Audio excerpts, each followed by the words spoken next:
Hello दोस्तों, और आज के वीडियो में मैं झारखंड की जनजातियों पे जो अपना पूरा का पूरा एक लेक्चर लेके आ रहा हूँ। तो चलिए शुरू करते हैं। हम हमारी आज की आठवीं, मतलब कि इस वीडियो की आठवीं सीरीज की, और आज की पहली जनजाति है लोहरा जनजाति। तो देखिए, नाम से ही यहाँ पे क्या समझ में आ रहा है, लोहरा यानी कि लोहार।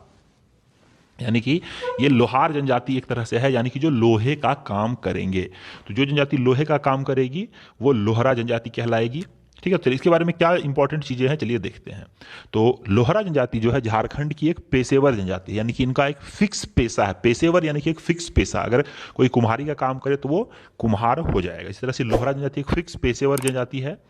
और ये सबसे ज्यादा पाई कहाँ जाती है, तो ये संथाल परगना में तो पाई ही जाएगी। उसके अलावा ये रांची, गुमला, फिर सिमडेगा, पूर्वी पश्चिमी सिंहभूम, सरायकेला खरसावां, यहाँ पे ये ज़्यादा आपको मिलेगी। और अगर इनकी हम जनसंख्या की बात करें झारखंड में, तो 2011 की जनगणना के अनुसार ये 2,16,226 हैं। 2011 के अनुसार, जो कि राज्य की जनजातीय संख्या का 2.5% है। ठीक है, नेक्स्ट है, अब देखिए इनका जो औजार है ये क्या है, पेशा जो है वो लोहे के औजार और हथियार बनाना है। इनका पेशा क्या है, लोहे के औजार और हथियार बनाना। और यह मुख्यतः कृषि से संबंधित औजार बनाते हैं। ठीक है, कृषि से संबंधित। आगे है कि इनको प्रोटो ऑस्ट्रोलाइड ग्रुप में रखा गया है, जो कि आप देख पा रहे हैं ज्यादातर जनजातियों को प्रोटो ऑस्ट्रोलाइड ग्रुप में ही रखा गया है। आगे देखते हैं कि इस जनजाति के लोग सदानी भाषा का प्रयोग करते हैं। और ये सब चीजें आप बहुत, जो भी जैसे कि किसी भी जनजाति की भाषा है, तो भाषा तो बहुत ही मोस्ट इंपॉर्टेंट होता है कि कौन सी भाषा कहाँ के लोग बोलते हैं। ओके, उसके अलावा आप देखें तो लोहरा परिवार ज्यादातर, लोहरा परिवार या फिर पूरे जनजातियों की भी मैं बात करूं तो ज्यादातर यहाँ पे पितृसत्तात्मक होंगे, पितृवंशीय होंगे, पितृ आवासीय होंगे। ये तीनों चीज यहाँ पे हर जनजातियों में कॉमन मिलेगा। ठीक है, तो लोहरा जनजाति सदानी भाषा का प्रयोग करते हैं। ये पितृसत्तात्मक होते हैं और पितृवंशीय भी होते हैं। अब देखिए, पितृसत्तात्मक यानी कि जो पिता वर्ग है उसका सत्ता चलेगा घर में। ठीक है, पुरुष प्रधान होगा। पितृवंशीय का मतलब जो है कि वंश जो है वो पिता के अनुसार चलेगा, यानी कि पिता फिर पिता के वंश से ही आगे बढ़ेगा। ओके, वो पिता चलाएगा और पिता का वंश ही आगे बढ़ेगा। ये चीज आपको ध्यान देना है। साथ ही पितृ आवासीय कहीं कहीं आप वर्ड देखते हैं, यानी कि वो पिता का आवास, वो जो उनका आवास है वही आवास में वो कंटिन्यू करेंगे। ये सब चीजें ध्यान रखना है आपको। नेक्स्ट है कि इनमें टोटम के आधार पर गोत्र प्रणाली पाई जाती है। टोटम के आधार पर गोत्र प्रणाली पाई जाती है, याद रखेंगे आप। और इनमें जो मुख्य गोत्र हैं वो क्या है, सोन, साठ, तुतली, तिड़की, धान, मगहिया, कछुआ, ये सब इनके मुख्य गोत्र हैं। तो यहाँ पे आप कुछ कुछ आप नाम याद रख लें, जो भी मुख्य मैं लिखता हूँ खास करके वो तो याद कर रख ही लें। क्योंकि इसमें क्या है कि जो भी खास करके यहाँ पे इंपॉर्टेंट है वो आपसे हो सकता है कि जब पूछ लिया जाए कि ये किस जनजाति के गोत्र हैं, तो आपसे वहां पे कंफ्यूजन हो सकता है। ठीक है, इसके बाद देखिए सिंह बोंगा और धरती माई इनके सर्वश्रेष्ठ देवता हैं। सिंह बोंगा और धरती माई इनके सर्वश्रेष्ठ देवता हैं। देखिए सिंह बोंगा किसके किसके देवता हैं, तो मैंने आपको बताया ही था, संथाल, मुंडा, उसके बाद भूमिज के भी सिंह बोंगा थे। तो ये सब चीज आप ध्यान रखेंगे। इसके बाद है कि इनमें वधु मूल्य जो है वो, वधु मूल्य यानी कि आयोजित विवाह में जब भी होगा तो वो वधु मूल्य वहां पे दिया जाएगा। तो वहां पे अगर डायरेक्ट वधु मूल्य लिखे तो भी आप समझेंगे आयोजित विवाह, और सिर्फ आयोजित विवाह लिखे तो भी आप समझेंगे कि इसमें वधु मूल्य दिया गया है। तो इसका ये प्रचलन यहाँ पे पाया जाता है। ठीक है, तो यहाँ पे खास चीजें थी जो हमने लोहरा जनजाति के बारे में जाना है। ओके, चलिए अब नेक्स्ट देखते हैं गोंड जनजाति। तो देखिए गोंड जनजाति जो है ये द्रविड़ प्रजाति की एक शाखा मानी जाती है। गोंड जनजाति जो है द्रविड़ प्रजाति की एक शाखा मानी जाती है। इसका मुख्य निवास स्थान गुमला, सिमडेगा, रांची, पलामू और कोल्हान प्रमंडल में है। वहीं इसको जो है देखिए, अब गोंड समाज को 3 वर्गों में विभाजित किया गया है, यानी कि इसको 3 वर्गों में बांटा गया है। एक है राजगोंड, एक है धूर गोंड और एक है कमिया। ठीक है, अब देखिए ये जो राजगोंड हैं ये आएंगे अभिजात वर्ग में, यानी कि ये थोड़े कुलीन वर्ग में आएंगे, जो कि हायर कैटेगरी के होंगे। तो राजगोंड के वर्ग जो होंगे ये एक तरह से समझ लीजिए कि आप ये टॉप लेवल के होते हैं ये। उसके बाद जो धूर आएंगे सामान्य, यानी कि जनरल कैटेगरी, जैसे कि हमारे तरह है, हमारे आपके तरह एक कॉमन मैन, तो ये मिडिल कैटेगरी में आएंगे। और उसके बाद जो भूमिहीन श्रमिक मजदूर आएंगे ये लोअर कैटेगरी में आएंगे। ठीक है, तो ध्यान रखेंगे आप कि राजगोंड आते हैं टॉपर यानी कि अभिजात वर्ग में, धूर गोंड आते हैं मिडिल सामान्य वर्ग में, और कमियां आते हैं लोअर ग्राउंड में, जो कि भूमिहीन श्रमिक होते हैं, मजदूर होते हैं, इनके पास कोई अपनी भूमि नहीं होती है। ठीक है, आई होप आप समझ रहे होंगे यहाँ पे। और इससे आपको एग्जाम में भी क्वेश्चन बन सकता है, तो ये ध्यान देंगे आप यहाँ पे।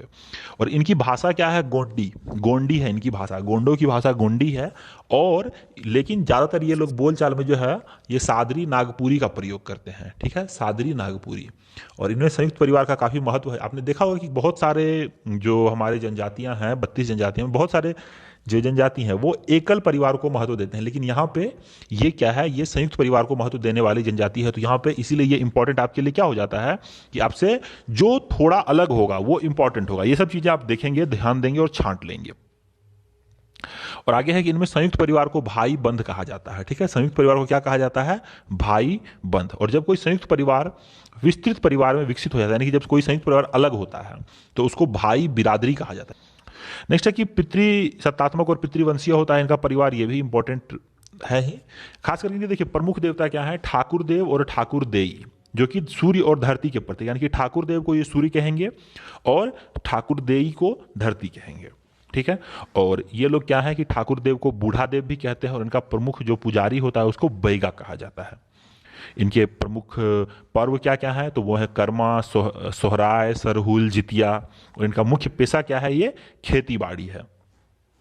और एक चीज याद ध्यान रखना है कि ये लोग जो है स्थानांतरित खेती करते हैं ज्यादा, और जिसको दीपा या बेवार कहा जाता है, याद रखेंगे आप। ये गोंड जनजाति के बारे में भी समाप्त हुआ। हम माहली जनजाति के बारे में देखते हैं कि माहली जनजाति क्या है। तो ये देखिए, ये जो है झारखंड की एक शिल्पी जनजाति है, ठीक है, शिल्पी जनजाति। और ये बांस की कला में दक्ष और प्रवीण मानी जाती है। अब देखिए, ये माहली जनजाति के बारे में आपसे एग्जाम में क्वेश्चन पूछा सकता है कि बांस, कौन सी जनजाति बांस की कला में दक्ष मानी जाती है? तो आपको याद रखना है कि माहली जनजाति जो है वो शिल्पी जनजाति है और ये बांस की कला में दक्ष और प्रवीण मानी जाती है, ठीक है। ये जनजाति मुख्य रूप से कहाँ? सिंहभूम, रांची, गुमला, सिमडेगा, लोहरदगा, हजारीबाग, बोकारो और धनबाद के अलावा संथाल परगना में भी निवास करती है। अब देखिए, रिजले ने इन्हें पांच पार्ट में डिवाइड किया। रिजले एक महत्वपूर्ण व्यक्ति हैं जिन्होंने इनके ऊपर अध्ययन किया है। तो कई जगह आप अगर किसी भी जनजाति के बारे में पढ़ेंगे तो रिजले का नाम, अगर आप और डिटेल में जाएंगे तो रिजले का नाम आपको मिलेगा ही मिलेगा। तो इन्होंने इसे 5 उपजातियों में विभक्त किया है। पहला क्या है? बांस फोड़ माहली, तो ये टोकरी बनाते हैं। बांस फोड़ माहली क्या करते हैं? टोकरी बनाते हैं। दूसरी है पातर माहली, ये क्या करते हैं? खेती करते हैं, खेती। सुलंकी माहली मजदूर होते हैं। तांती माहली जो है पालनी ढोने का काम करते हैं। और जो माहली मुंडा है ये भी मजदूर ही होते हैं, ठीक है। तो ध्यान देंगे आप कि बांस फोड़ माहली ये टोकरी बनाएंगे, पातर माहली खेतीहर यानी कि खेती का काम करेंगे, एक तरह से मजदूरी ये भी करेंगे। सुलंकी ये भी मजदूर होते हैं। तांती ये पालकी ढोने का काम करते हैं। और माहली मुंडा भी मजदूर करते हैं, लेकिन ये खेतों में मजदूरी नहीं करेंगे, ये याद रखेंगे आप, ठीक है। और इनका मुख्य व्यवसाय बांस की टोकरियां बनाना और ढोल बजाना है। अब ठीक है, अब देखिए मैंने आपको बताया था कि ये इससे बहुत एग्जाम में क्वेश्चन पूछा जाता है कि बांस की टोकरियां कौन सी जाति बनाती है, ठीक है, या फिर ढोल बजाने का काम किस जनजाति का है, ठीक है। और इनका विवाह जो है वो टोटमवादी वंशों में होता है, टोटमवादी वंश। और इनका मुख्य व्यवसाय क्या है, सॉरी मुख्य देवता इनके सुरजी देवी हैं। इनकी मुख्य देवता है सुरजी देवी। और इनका परिवार भी पितृसत्तात्मक होगा, पितृवंशीय होगा, ठीक है। और इस जनजाति में लोग पुरखों को पूजा गोड़म साकी के रूप में करते हैं। पुरखों की जो पूजा करते हैं ये लोग, ये उसको क्या करते हैं? गोरम साकी या फिर बूढ़ा बूढ़ी पर्व के रूप में मनाते हैं। इनके जो पूर्वज हैं उनके नाम पे ये पूजा करते हैं, जिसको क्या कहा जाता है? गोरम साकी यानी कि बूढ़ा बूढ़ी पर्व, ठीक है। और इसके बाद हम देखते हैं क्या, माल पहाड़िया जनजाति।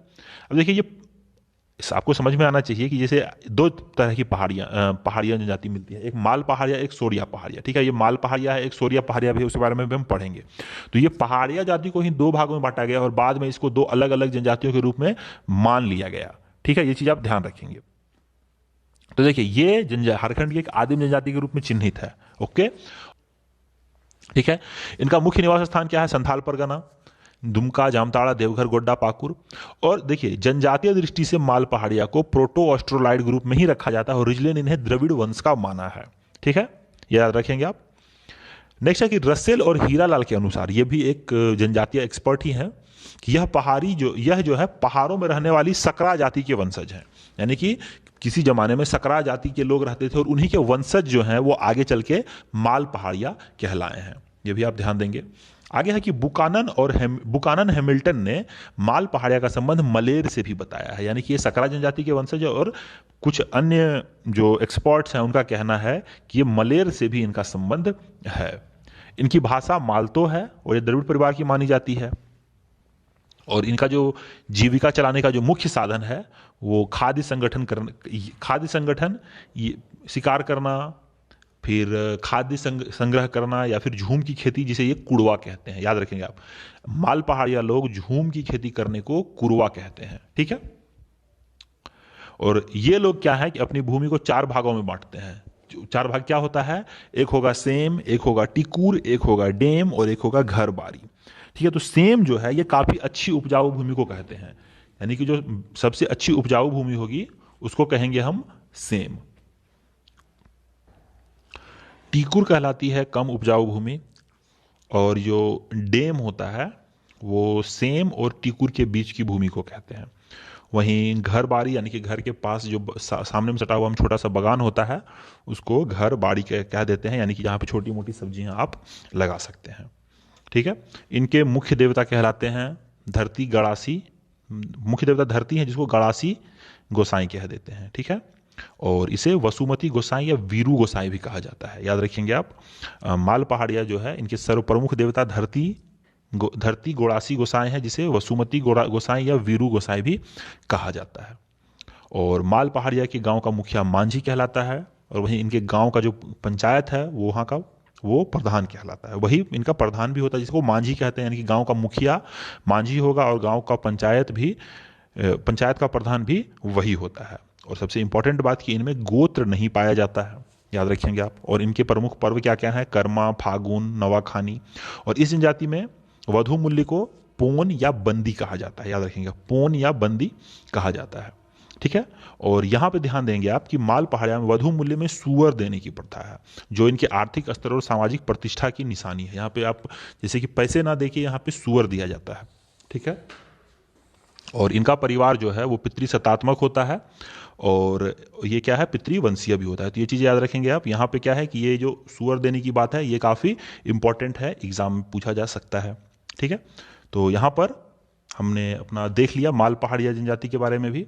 तो आज की वीडियो में मैं इतना ही रखना चाहूँगा, और अब आगे वाले वीडियो में अन्य इसके बाद और भी जनजातियों के बारे में चर्चा करूँगा। तो इस वीडियो में इतना ही। अगर ये वीडियो पसंद आए तो इसको लाइक करें, चैनल को आप सब्सक्राइब करके इसे शेयर भी कर सकते हैं। तो दोस्तों इस वीडियो में इतना ही लेना चाहूँगा आपसे विदा।